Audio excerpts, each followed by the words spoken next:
Well, we're here at Astor Place with Mel and Judy Lampi, and Mel grew up in Brownsmead, and we're going to find out a few memories about growing up there. And Judy is his daughter, and she was baptized at that old Emmanuel Church then, but the Finnish Evangelical Lutheran Church in Brownsmead. So, Mel, how was it growing up in Brownsmead?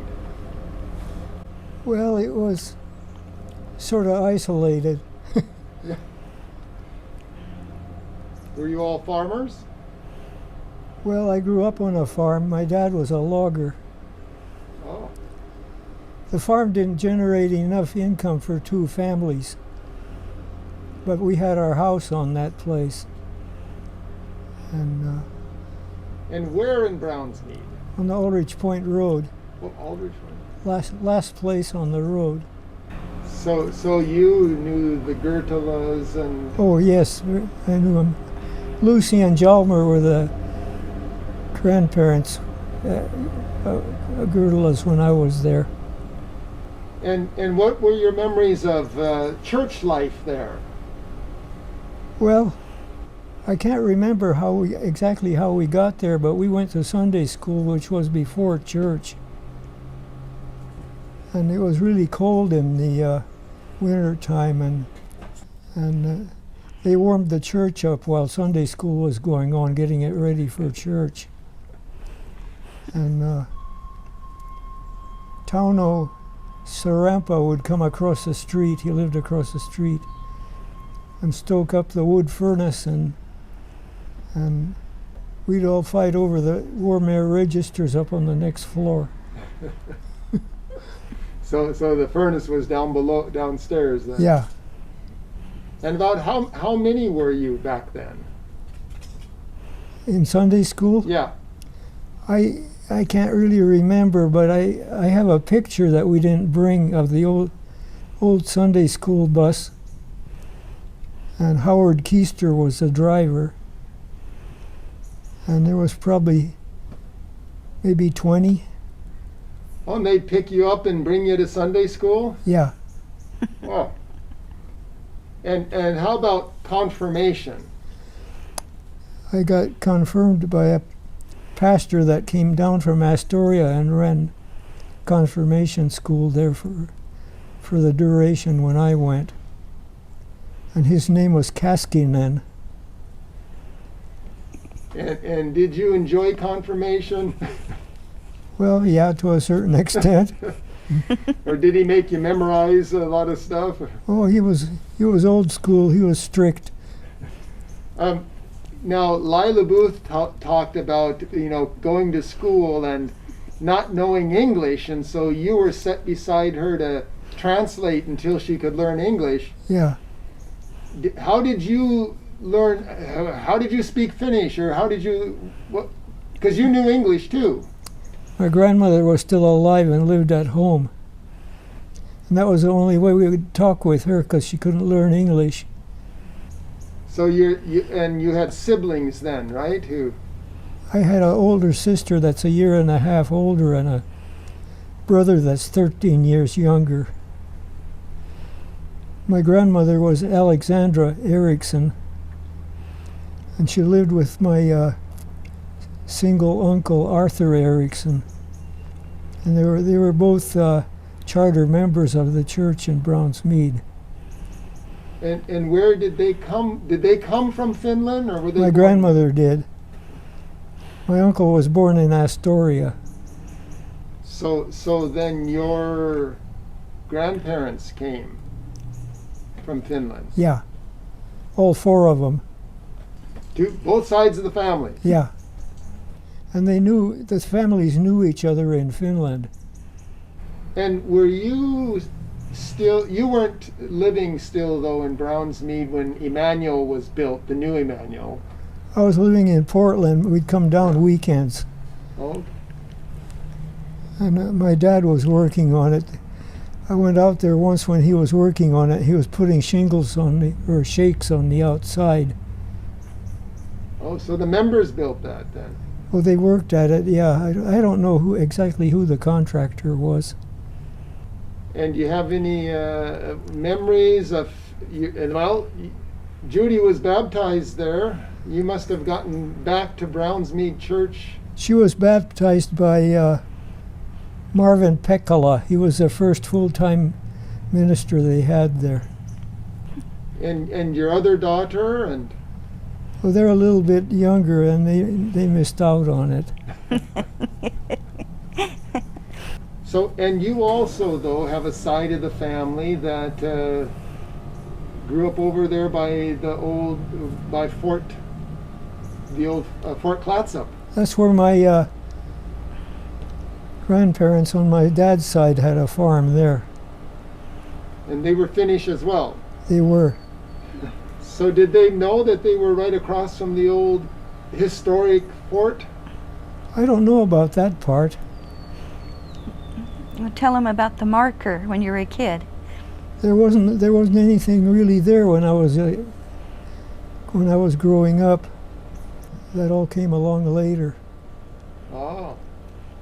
Yeah, but the Oregon Historical Society had records clear back, and they actually interviewed the family that built their house where Fort Clatsop is today, and they told the Oregon Historical Society that when they built their home there, the logs from the fort were there, but they were very decomposing.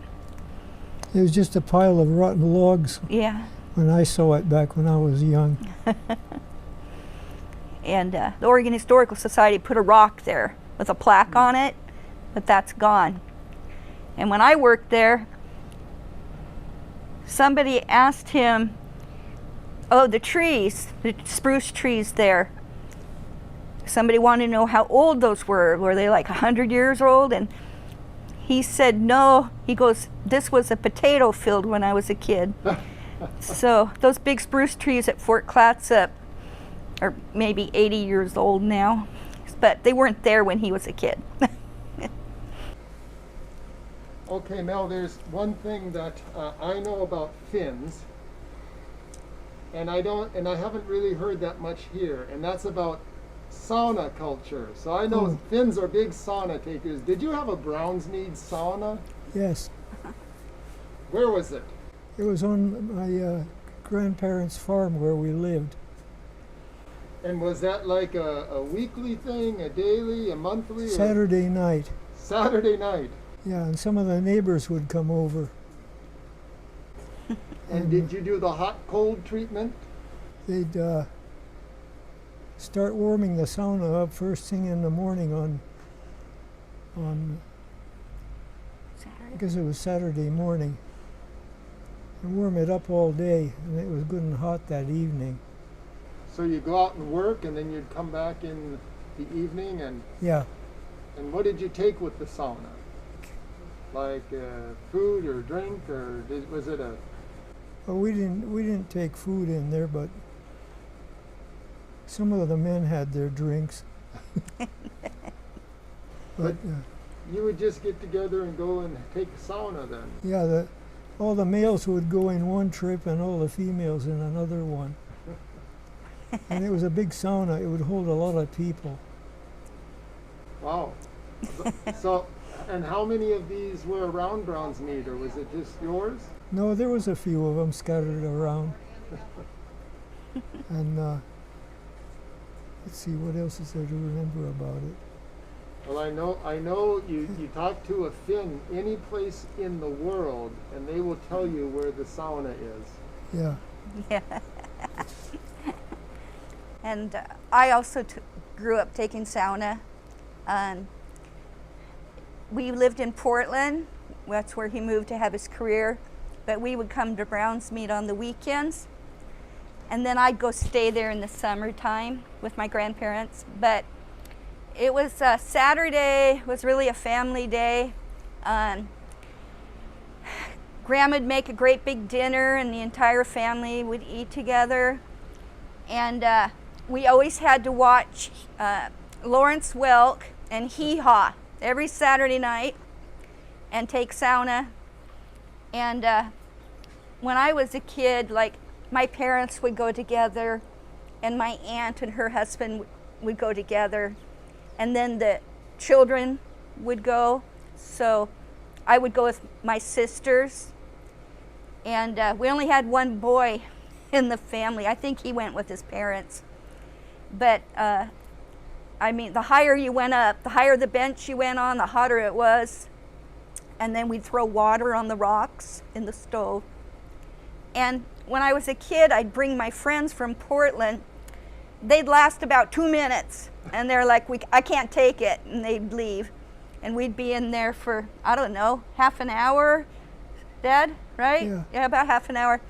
But the most fun is when it was raining, after your hot sauna, you'd run outside naked and run around in the yard, and the cold rain go on you. Oh, yeah. So I have really good memories of Saturday and sauna night. No, they had a practice of switching themselves to make the circulation work better. They'd beat themselves with it was made out of cedar, little short cedar limbs. It was like almost like a brush, but they'd slap themselves with it. It was called a vichta, to get their circulation moving. And when the men went in there, when a men's group would go in there with no women, they'd all be doing that, and to get their circulation going better. So nowadays people talk about doing sauna for health reasons and all. Did you do it for that, or just because you always did it? It was just a tradition, and it was just the close neighbors that came, you know. Yeah. Like a couple, 3 houses down the road each way. They didn't come from very far. It was a big social event. Yeah. And let's see, what else is there to remember about it? I wish they would have had a thermometer in there, but I can't remember one. Just hot. Well, you talked also too about wood crafts and all that the men did or made, and you talked about the nativity scene, for example, from Emmanuel. Yeah. My dad used to make those, and he used to make the little buildings with shingles on them and everything, and he made birdhouses the same way. And Judy, you were talking too about all the different things that you guys have. Yes. Miniatures.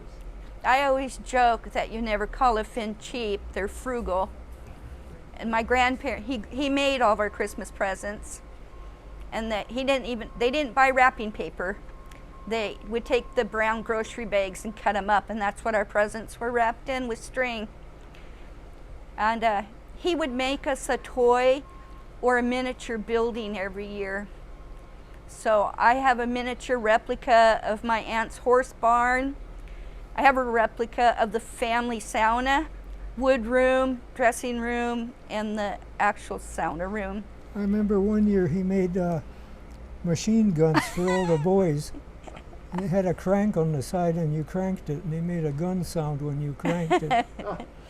This was your uncle. That was my dad. Yeah. Oh, it was your dad. That was your My dad. grandfather. And then Grandma always gave us chocolate-covered cherries. So my sisters still buy me a box of chocolate-covered cherries for Christmas every year, kind of as a joke. Okay, one other thing about fins, and I heard it down at the hospital today too. Sisu. That's intestinal fortitude. Intestinal fortitude. Well, I think Finns are known for that around here. Yeah, courage, perseverance. There's all kinds of words that describe it. Did I say it right? Yeah. Sisu. I took 2 years of Finnish language at Portland State. There was some people from Astoria came clear up there to take that class. Well, you had one up on them because you already knew how to speak. You just probably didn't know all the grammar. I didn't know how to put the words together a lot of times, but I think I got it right now. He was the teacher's pet. That's like Lila was saying, you know, she grew up speaking, but Whoops. she didn't know how, when they would go to church, how to read the Finnish and the hymnal. Because she just spoke it and heard it all the time. She didn't really sit and read it. I didn't either, but I learned reading and everything when I took that course at Portland State. And I took a Finnish class at Clatsop Community College, and I gave up. Well, let's hope that they offer it again, so that I can learn more than kiitos paljon. That sounds really good. Yeah. Well, thank you, Mel. You've learned that word very well. Well, you truly embody Sisu, so He does. I'm thankful for our time and for my opportunity to sit with you. Now, do you want to know any of the kids that went to Sunday school with me? Yeah, sure. Okay, Eileen Barnsey was one of them, and her sister, Bessie Barnsey, and Del Sarkey, Yeah. and Lila Miller, which now is Lila Booth, Okay. and let's see, all the Estes family. They used to be members, but for some reason or another they dropped out. Mm. What about, like, I see Pentilla Road there? Or Pentilla. Pentilla. That's a Road? Finnish name. Yeah. And there we have members in the church, Pentillas. And Down there, the only Pentillas I knew of was that old couple that lived on that road. because that goes right along the slough there. Yeah. Mm-hmm. Yeah. And the Gertelas, were there any Gertela kids? Or There was only one. Well, there was another family down there by the name of Olga and John Gertela. And they were Jalmar Gertela's, he was Jalmar Gertela's brother. And Jalmar was the matriarch of the Gertela family, the grandfather. Patriarch. and Roan, so Roan, Dirk's father bought the Gertela place in the 70s. Yeah, I knew him, Joe Roan. He came over from East Germany as a worker. He worked in a lot of farms before he finally bought his own farm. And did you know him too? Yeah.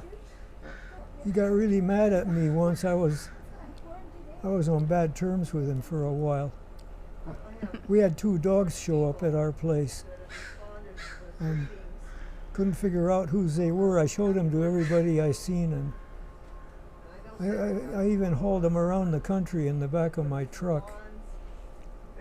Nobody knew where they came from, so I turned them into the county, the animal control, and they took them. And then is when he found out where his dogs went and how they got there. And he had to pay license fees and shots and all of that stuff, and boy was he mad at me. And that was Dirk's father. So did you all get over it then? Yeah. Yeah. And Del Sarkey, did you? He grew up farming first, right? Yeah, his dad had a dairy farm at first, but most of the dairy farms died out. They didn't figure they were making enough, so they all went to something else. And Del was a year older than me. His folks' names were Joel and Anna. Anna was part of the Westerholm family. She was a Westerholm girl from Browns Mead, and I don't know where Sarkey came from. And who lives right there by the Gertela, by Roan's place now, back behind there? No, the Parnans. Parnan. Yeah, Carl Carl Parman. and Betty. Betty, yeah, thanks. wood burning that you have on your piano? He's been a friend of my dad ever since they were children. I've known him forever. Yeah. Carl? Yeah. In fact, I just talked to Carl on the phone yesterday. A while ago, I saw it there. Oh, how is he? I never hear from him. Well, he doesn't get out very much. He comes to town about once a week to buy groceries. And he finally sold his herd of cattle, Too busy? and he's renting out the pasture land to Gene Englum now, Any other business? Oh. who also lives down there. So now you have to leave me with a little bit of Finnish, Mel, because I know you can say thank you very much. I heard it already. What else can you? Both Lila and Faith, they knew how to say God loves you, but they didn't know how to say God bless you. Do you remember? They don't use that word very often. Oh, that's a church word. They say God loves you. Jumala rakastaa minua. Well, one more time then, how do I say thank you very much? Kiitos oikein paljon. Well, kiitos oikein paljon to you. Thank you, Mel.